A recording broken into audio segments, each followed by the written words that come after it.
नहीं, ममता बनर्जी तो इस बीच में कहीं पर आ ही नहीं रही है। वो एक फॉरेन पॉलिसीज है, वो एक फॉरेन डिप्लोमेट के बीच में बात होती है, आदरणीय प्रधानमंत्री जी की बात हो सकती है, डॉक्टर एस जयशंकर जी की बात हो सकती है, अजित डोभाल जी की बात हो सकती है। मगर वो ऑफर तो कर रही थी ना, वो ऑफर तो अपनी तरफ से उन्होंने दे दी थी। देखिए, अब कोई उठ करके कह दे कि भाई नाजिया इलाही खान एंजेलिना जॉली दिखती है तो मैं उसको थोड़ी रोकने जाऊंगी। तो उसी तरीके से ममता बनर्जी जो है वो उठ करके आकर के अपना टांग घुसाने की कोशिश करती हैं। तो हालांकि शेख हसीना जब वहां पर थी ही तो उनके फॉरेन मिनिस्टर ने उनको बहुत लताड़ा था और गैजेट भी भेजा गया था बांग्लादेश की सरकार की तरफ से कि ये आप क्या कर रही हैं, ये तो आप जिहादियों को दावत दे रही हैं और ऐसे वजूहात पैदा कर रही है कि अगर कोई जाता है बांग्लादेश से और उसमें से अगर कोई रजाकार होता है, कोई हिफाजतुल इस्लाम वाला होता है या कोई जिहादी ऑर्गेनाइजेशन वाला होता है या कोई जमात इस्लामी वाला होता है, तो फिर भारत की सरकार हमें कुछ ना बोले। और जैसे ही तख्ता पलट हुआ और शेख हसीना को भागना पड़ा, तो उसी के 23 मिनट के बाद सभी को जय हिंद दोस्तों, आप सभी का हार्दिक स्वागत है हिंद रिएक्शन टीवी पे।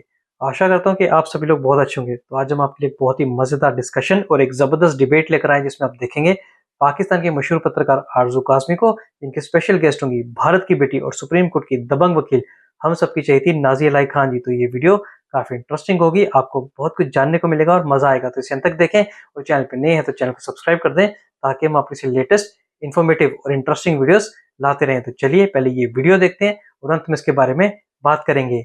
जय हिंद, जय भारत। अस्सलाम वालेकुम, नमस्कार, सत श्री अकाल एंड गुड इवनिंग। मैं हूं आरजू कासमी और आप हमेशा की तरह से देख रहे हैं पॉइंट ऑफ व्यू। हमारे साथ हैं जी नाजिया इलाही खान और प्यारी सी नाजिया जो है हमारे बहुत दिनों के बाद आई है। नाजिया से मैं आपसे नाराज हूँ, लेकिन ये कि मुझे पता है आप बिजी होंगी डेफिनेटली, वरना हमने पहले शो कर लिया होता। बहुत से लोग मिस कर रहे थे नाजिया को मेरे चैनल पे। और आज हम बात करेंगे बांग्लादेश की और भारत के रिलेशंस की, जो कि कहा यह जा रहा है। नाजिया, सबसे पहले तो बहुत शुक्रिया कि आज आपने टाइम निकाला और आप आई हैं।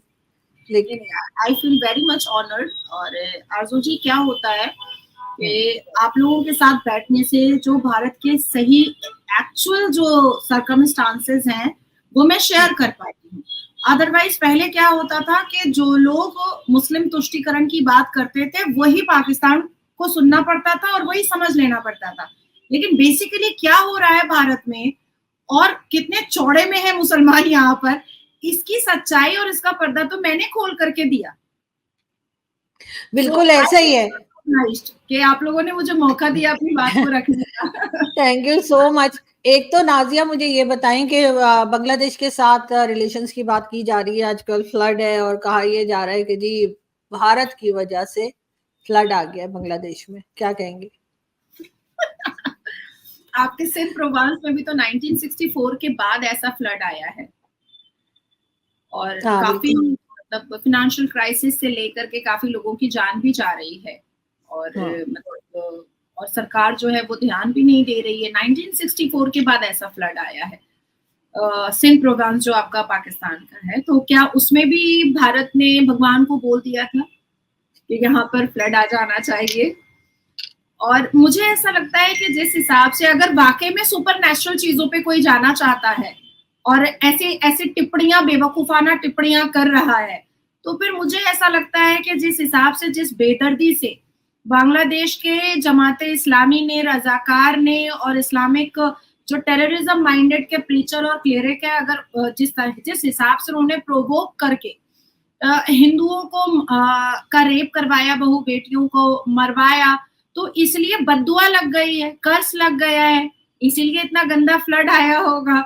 अगर सुपरनेचुरल बात पे जा रहे हैं तो, क्योंकि मैं सुपरनेचुरल बात को बिल्कुल नहीं मानती हूँ, मैं बहुत प्रैक्टिकल हूँ और मैं प्रैक्टिकल बातों को ही एक्सेप्ट करती हूँ। देखिए, कुदरत है, अगर मौत है, हयात है, तो सैलाब भी है, बारिश भी है, फ्लड भी है, धूप भी है, सर्दी भी है, सब कुछ है। मैं ऐसा मानती हूँ।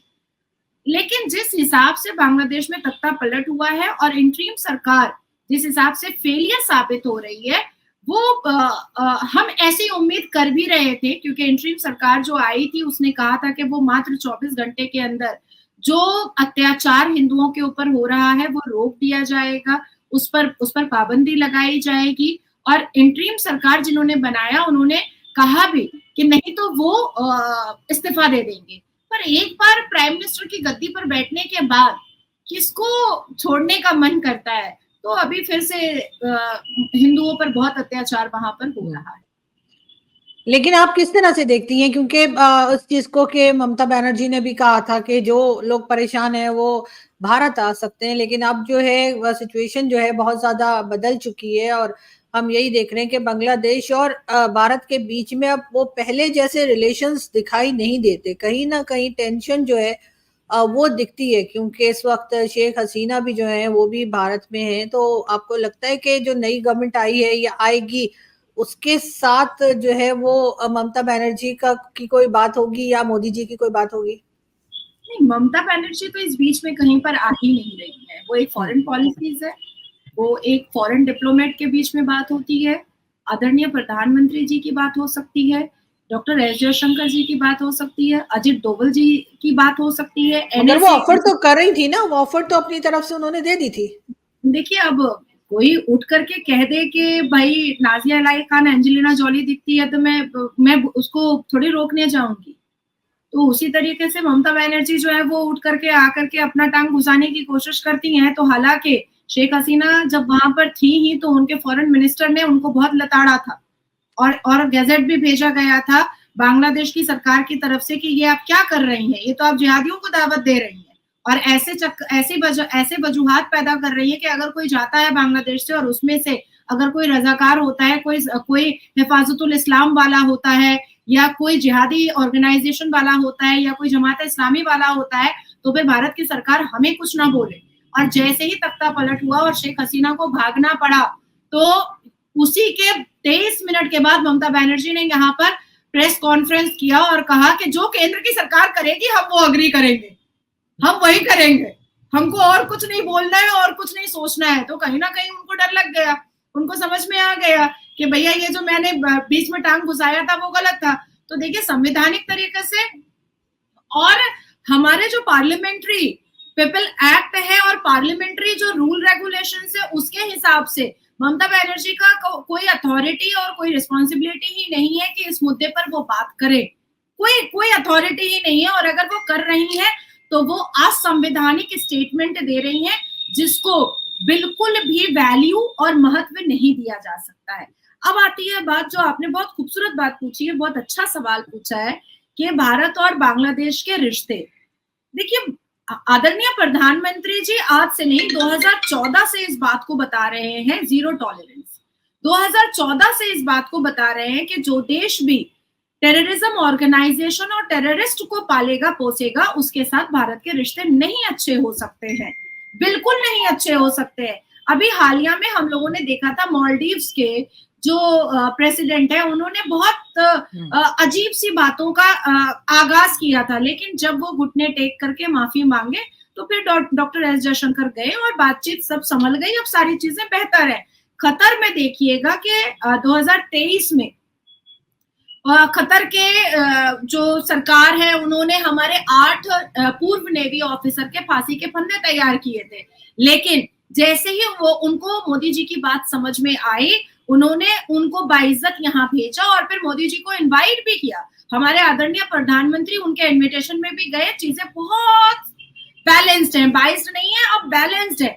ईरान में आप देखिए कि मिसाल का जिस हिसाब से हत्या हुई, बहुत सारी महिलाओं का निकाब को लेकर के हत्या हुई। अब धीरे धीरे ईरान भी क्या हो रहा है कि वो भी लिबरल हो रहा है, वो भी मॉडर्न हो रहा है और वो भी अपनी अर्थव्यवस्था को और इकोनॉमिकल कंडीशन को बेटर करने के पर ही फोकस कर रहा है। तो अभी क्या है कि हमारे रिश्ते जो है वो ईरान से भी अच्छे हो गए। हम अफगान को मीम बनाया करते थे और सबसे ज्यादा पाकिस्तान ने मीम बनाया था अफगान का कि ये देखो ये बनेगा फाइनेंस मिनिस्टर, ये देखो ये बनेगा एजुकेशन मिनिस्टर। और आज अफगान आप लोगों से कहीं आगे निकल चुका टेक्नीशियंस में, टेक्निकल चीजों में, डिजिटल चीजों में, असलाह बारूद में, सारी चीजों में आप लोगों से कहीं आगे निकल गया और कितना एडुकेट हो रहा है धीरे धीरे अफगान। तो इसमें अभी अफगान से भी हमारे रिश्ते अच्छे हैं। मगर नाजिया, एक सेकंड, मगर नाजिया अफगान फीमेल्स के साथ क्या करे? अब तो कहते हैं आवाज भी सुनाई ना दे, शक्ल भी दिखाई ना दे, वो सब कुछ तो फिर भी है problem. Religion, this is completely religion, क्योंकि वो इस्लामिक देश है और इसमें आदरणीय प्रधानमंत्री कभी भी इंटरवीन नहीं करेंगे, बिल्कुल नहीं करेंगे। और हमको अगर करना भी नहीं रिलीजन सिर्फ अफगान का है तो कई जगह जो है ये रिलीजन है, कई दूसरी कंट्रीज है गल्फ की, कोई ऐसा नहीं रहता जो जहालत अफगानिस्तान की तरफ तालिबान में दिखाता। तो यहाँ तक हो गया है कि औरतें बोल नहीं सकती हैं। हाँ। औरतें सिर्फ वो पूरा नेट वाला, आंखों में भी नेट वाला हिजाब पहनेंगी। इवन ईरान के सरकार ने अभी नया बिल पास किया है कि बच्ची की निकाह 9 साल में हो जाएगा। तालिबान ने यहाँ तक कहा है कि महिलाएं जो हैं, वुमेन्स जो है वो अकेले ट्रैवल भी नहीं कर सकती हैं बिना किसी मर्द के। आवाज नहीं निकलनी चाहिए, किसी गैर मर्द पर शक्ल नहीं पड़नी चाहिए। तो देखिए, ये उनका रिलीजियस सेंटिमेंट है जिसमें हम तो बिल्कुल भी इंटरवीन नहीं करना चाहिए और करेंगे भी नहीं। हाँ, अगर कोई टूरिस्ट वहां पर जा रहा है, अब जैसे मैं वहां पर गई, मैं मजहब से मुसलमान हूँ, लेकिन मेरे पास भारतीय नागरिकता है और मैं भारत का पासपोर्ट कैरी कर रही हूँ। अब अगर ऐसे में तालिबान की सरकार जो है वो मुझे आकर के टारगेट करती है, तब भारत की सरकार जरूर इंटरवेन करेगी, क्योंकि मेरी सभ्यता अलग है, मेरे सिविलाइजेशन अलग है, मेरे संस्कार अलग है। तो मैं तालिबान में भी ऐसे ही घूमूंगी जैसे मैं भारत में रहती हूँ। तो इसलिए टूरिस्ट के ऊपर वो कानून लागू नहीं होगा, लेकिन क्योंकि वो इस्लामिक देश है, और इस्लामिक देश में अगर वो अपनी औरतों को एक कैद में रखना चाहते हैं तो आई डोंट थिंक इंटरवीन करना चाहिए। अब आते हैं हम भारत और बांग्लादेश के ट्रेड के रिलेशन पर। तो मुझे ऐसा लगता है कि आरजू जी, आपके साथ आजकल बहुत अच्छा ट्रेड चल रहा है, आपकी सरकार के साथ। होना चाहिए। किसका? भारत का? नहीं, भारत का नहीं। भारत का अफगानिस्तान का नहीं, अफगानिस्तान का। हमारे यहाँ तो कुछ और ही चल रहा है। Let me complete. बांग्लादेश और पाकिस्तान का बहुत खूबसूरत ट्रेड का रिलेशन चल रहा है, और मैं बता देती हूँ कि किस चीज के ट्रेड का रिलेशन चल रहा है। बांग्लादेश इंटरिम गवर्नमेंट ने पाकिस्तान को बोला है सप्लाई करने के लिए 40,000 round of ammunition, tank ammunition 20,000 quantity, 40 tons of RDX और explosive in wax consistency and 2,900 high intensity rifle. तो ठीक है, अगर ये चीज तो वो किसी से भी ले सकते हैं, अगर हमसे ले रहे हैं तो क्या दिक्कत है? ये तो किसी और से भी ली जा सकती है ना। 40 मतलब आपसे ट्रेड इन्हीं सब चीजों का हो सकता है क्या? नहीं, और भी कई चीजों का हो सकता है, लेकिन अभी आपके पास अगर यही डिटेल्स हैं तो मेरे ख्याल है इसमें भी कोई हर्ज नहीं है, किसी और से भी लिया जा सकता है, लेकिन वो अब यहाँ से ले रहे होंगे। पाकिस्तान तो फिर आरजू जी, तो फिर पाकिस्तान अपने आप को गरीब क्यों बोलता है? अभी तो मिलियन ट्रिलियन का सौदा हो गया बांग्लादेश से। गुर्बत तो है नहीं सरकार के पास। कंफर्म नहीं है, कंफर्म न्यूज नहीं है ये, मगर ये confirm news oh my God, मैं आपको आप लोगों के फेवरेट न्यूज से दिखा रही हूँ, अल जजीरा से दिखा रही हूँ। वो बात ठीक है, लेकिन आपको पता है अल जजीरा बैन है पाकिस्तान में। आता नहीं आपको ये मालूम है कि अल जजीरा से प्रॉब्लम रहती है हमेशा पाकिस्तान को और कई दूसरी कंट्रीज को, लेकिन लेट मी कंप्लीट। लेकिन अगर इतना बिलियंस आ रहे होते तो फिर हम रो क्यों रहे होते नाजिया? अच्छा, ये न्यूज आपको जितने भी इंटरनेशनल न्यूज और जियो पॉलिटिक्स को जितने भी बड़े चैनल्स और जितने भी बड़े डिजिटल प्लेटफॉर्म और प्रिंट मीडिया कैप्चर करती है और एंटरटेन करती है, आप अल जजीरा में देखिएगा, आप BBC में देखिएगा, आप टाइम्स अलजेब्रा में देखिएगा, सब पे आया हुआ है कि इतने सारे असलहा बारूद जो है वो बांग्लादेश ने मंगवाए हैं। अब आती है बात, मैं बहुत अच्छे से विस्तार से बता देना चाहती हूँ कि ये तो सौदा ट्रेड का हो गया है, ऑलरेडी हो गया है। आई विश के हो जाए, और आई विश के पैसा भी आ जाए, क्योंकि पैसा तो उनके पास आ नहीं रहा। आपके सरकार की, देखिए मेरे पास पूरा डिटेल्स है इसका, और आपकी सरकार बजाते इस मतलब ट्रेड रिलेशन में बहुत खुश है। देखिए, नहीं, वो तो खुशी की तो बात है ही ना, जाहिर इनको पैसा आएगा, लेकिन ये क्या आ जाए तब ना। इससे ये साबित होता है कि पाकिस्तान की सरकार के पास पैसे हैं, वो अवाम को छोड़ करके रखी है, नंगा भूखा जाहिल बेरोजगार। लेकिन पाकिस्तान के पास भीख मांग करके जो पैसे आते हैं वो उससे RDX खरीदवाता है, बम गोली बारूद खरीदवा करके अपने पास रखवाता है, लेकिन अपनी अवाम को भूखा रखा हुआ है। हाँ, अवाम का तो हाल खराब है, लेकिन ये कई बार एग्रीमेंट्स करते हैं लेकिन उसके बाद आगे कुछ होता नहीं। हमारे यहाँ पिछले दिनों सऊदी अरब से भी डेलीगेशन आया था, उससे भी कहा गया कि $30 बिलियन इन्वेस्ट कर रहे हैं और इसी तरह की चीजें होती हैं। इसलिए मैंने कहा कि ये चीजें अभी जब तक हो नहीं जाती है, ये इनकी सुनी सुनाई कंफर्म हो जाए तब की बात है। लेकिन मैं आपको बताती हूँ, सऊदी अरबिया में जो जाकर के मरियम नवाज और आपके शहबाज शरीफ जो जाकर के मुलाकात करके आए थे, उसके बाद $30 बिलियन की बात उठी थी। तो उसके बाद ही यूएई की सरकार ने, यूएई की गवर्नमेंट ने साफ तरीके से एक रिटन रिप्रेजेंटेशन भेजा था कि हम ये पैसा नहीं देंगे क्योंकि आप ऑलरेडी इतने कर्ज में दबे हुए हैं जिसका इंटरेस्ट भी आप नहीं दे पा रहे हैं। And the second thing is कि इस पैसे से क्या अवाम को कुछ रिलीफ मिलेगा, वो पूरा ब्लूप्रिंट आप मुझे दिखाइए। आपकी सरकार फेल हो गई दिखाने से, तो वो पैसा, वो तो पहले ही यूएई ने बोल दिया कि वो नहीं, हाँ, तो वो पैसा नहीं आया। लेकिन ये एक नहीं, कई कंट्रीज के साथ अभी तक इसी तरह के अनाउंसमेंट्स कर चुके, किसी के पास से कुछ पैसा आ रहा है, किसी से कुछ आ रहा है, लेकिन आता कुछ भी नहीं। मगर पाकिस्तान और बांग्लादेश गवर्नमेंट चेंज होने के बाद से ज्यादा क्लोज दिखाई दे रहे हैं। हमारे यहाँ तो बड़ी खुशियां भी मनाई गई और भारत में ये ऐसा लग रहा है कि सब कुछ ठीक नहीं चल रहा। तो आपको लगता है कि नई गवर्नमेंट जो आएगी उसके साथ जो है वो टर्म्स ठीक होंगे, या आपको लगता है कि नहीं शेख हसीना वापस जाएंगी और वो इलेक्शन में हिस्सा लेंगी? एक ये भी खबरें चल रही थी। देखिए, नई सरकार, पहले मैं ये क्लियर कर दूं कि नई सरकार कोई भी आए, कोई भी बांग्लादेश में आए, अगर वो संवैधानिक तरीके से वहां पर काम करेगी, अगर वो बांग्लादेश को इकोनॉमिकली और बूस्ट करने पर काम करेगी, एजुकेशन सिस्टम जैसे शेख हसीना साहिबा ने संभाल करके रखा था, क्योंकि बांग्लादेशी आर वेरी एडुकेटेड। मैं बांग्लादेशी कई जर्नलिस्ट के साथ इस दौरान बैठी हूँ, मेरी एकदम फेस टू फेस बात हुई है। दे आर वेरी इंटेलिजेंट, और बांग्लादेशी मुस्लिम्स और हिंदूज, तो हर रिलीजन जो है वो बहुत एडुकेटेड होते हैं। तो एजुकेशन सिस्टम को और सारी चीजों को अगर बायस नहीं बल्कि बैलेंस तरीके से अगर संभालने को तैयार है और ये टेररिज्म वाला दिमाग से निकालने को तैयार है, तो भारत के रिश्ते अच्छे रहेंगे, डेफिनेटली अच्छे रहेंगे।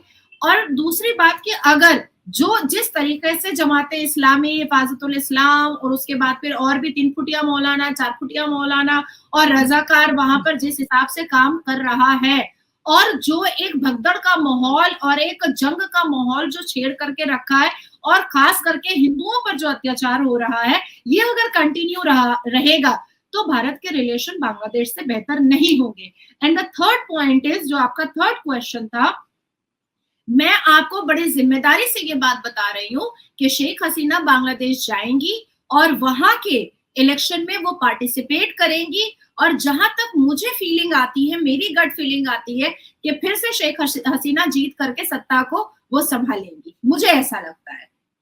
दोबारा आपको लगता है कि वो जाएंगी और उसके बाद इलेक्शन के बाद दोबारा वो जीत के और फिर से वो सत्ता पे आएंगी? लेकिन ऐसा कैसे पॉसिबल हो रहा है? अगर ऐसा ही होता तो फिर इस तरह से गवर्नमेंट को गिराया तो ना जाता जैसे उनकी किया गया। देखिए, एक होता है ना बहुत स्ट्रैटेजिकली चीजों को सेट करना और सरकार की नाक के नीचे सरकार को धोखा देना। हम एक बार किसी से धोखा खा सकते हैं, लेकिन बार बार हम किसी से धोखा नहीं खा सकते हैं। तो अब जो शेख हसीना का हो गया है ना, वो बहुत ज्यादा सतर्क हो चुकी हैं, और वो उनके दिमाग के पट्टे खुल चुके हैं कि मुझे किस पे भरोसा करना और किस पे भरोसा नहीं करना है। अब जैसे अमेरिका का यात्रा पिछले 5 साल से, और नाहिद बोल करके पाकिस्तानी टेररिस्ट पिछले 5 साल से बांग्लादेश में रह रहा था, डोनाल्ड लू अमेरिका का पिछले 5 साल से आना जाना बांग्लादेश में कर रहा था, पर शेख हसीना ने उस पर तवज्जो ही नहीं दिया कि आखिर इसका आना जाना हो क्यों रहा है। अब देखिए भारत, मैं इसको थोड़ा सा और एक्सप्लेन कर देती हूँ तो लोगों को समझ में आ जाएगा। अब देखिए, भारत में अभी हालिया में असदुद्दीन अवैसी से मिलने के लिए आई थी यूएस की काउंसिल, अमेरिका की काउंसिल। तो हमारे कान खड़े हो गए, हम समझ गए कि ये रजाकार फौज का आखिरी सिपा सलार है, असदुद्दीन अवैसी कुछ ना कुछ गोटियां खेल रहा होगा। उसके बाद देखिए कॉन्सुलेट आ गया अमेरिका का उमर अब्दुल्ला से मिलने के लिए, और अभी जम्मू एंड कश्मीर में, हमारे जम्मू एंड कश्मीर में इलेक्शन है, हमारे कान खड़े हो गए। कि उमर अब्दुल्ला से मिलने क्यों आया है, क्या वजह के लिए आया है।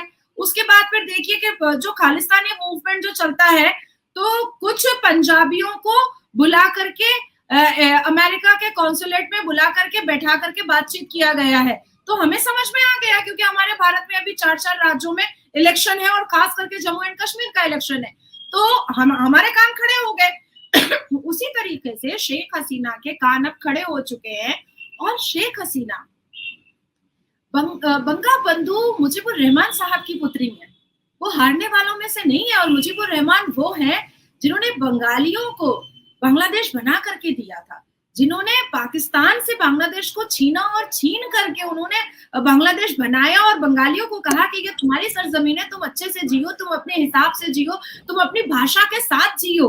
तो मुझे ऐसा लगता है कि एक इतने बड़े फ्रीडम फाइटर की, एक इतने बड़े फाइटर की बेटी इतनी आसानी से जा करके विदेश में रह करके अपनी जिंदगी को बहुत काम और कूल तो नहीं करने वाली है, बिल्कुल नहीं करने वाली है। वो फिर से मैदान में उतरेंगी, वो फिर से जंग लड़ेंगी, वो फिर से संवैधानिक तरीके से अपने चेयर को पाने की कोशिश करेंगी। मेरा ऐसा मानना है कि वो फिर से जीत करके सरकार बनाएंगी, बाकी डिपेंड ऑन उनकी स्ट्रैटेजी। बिल्कुल, जो भी हो बहरहाल वो हो जो बांग्लादेश के लोग चाहते हैं, और लोगों की जाने ना जाए, लोग तकलीफ में ना आए, यही हमारी भी ख्वाहिश है। बहुत शुक्रिया नाजिया कि आपने आज ज्वाइन किया। Thank you so much. मातरम भारत माता की। दोस्तों, आशा करता हूँ कि वीडियो को आपने अंत तक देखा होगा और हमेशा की तरह आरजू काज़मी जी और नाज़िया इलाही खान जी का ये पूरा डिस्कशन आपको काफी पसंद आएगा और इस वीडियो में आपको बहुत कुछ जानने को मिला होगा, खासकर भारत और बांग्लादेश के रिश्तों को लेके। तो आशा करता हूँ वीडियो आपको पसंद आई होगी। वीडियो अगर आपको अच्छी लगी है तो इसे लाइक और शेयर जरूर कर दें और अपने विचार हमें कमेंट सेक्शन में लिखकर जरूर बताएं। और एक बार फिर चैनल पे नहीं है तो चैनल को सब्सक्राइब कर दें ताकि हम आपके लिए लेटेस्ट, इंटरेस्टिंग और दमदार वीडियोस लाते रहें। तो चलिए फिर मिलेंगे ऐसी किसी जबरदस्त और मजेदार वीडियो में। तब तक अपना ध्यान रखिए। जय हिंद, जय भारत।